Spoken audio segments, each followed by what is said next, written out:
يعني لقطة المباراة اللي احنا ممكن نقف عندها كتير هو خوان كارلوس اوسوريو وهو بيعتذر لكابتن شوقي غريب.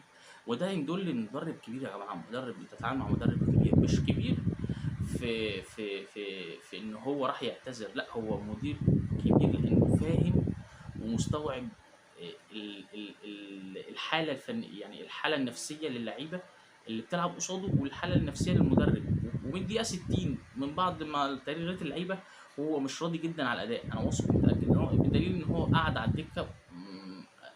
يعني علامات غريبه على وشه بتدل ان مش راضي على اللي لعيبه الزمالك بتعمله، الاداء والبساط واللعب، حاسس ان هو في تعالي شويه، في غرور شويه.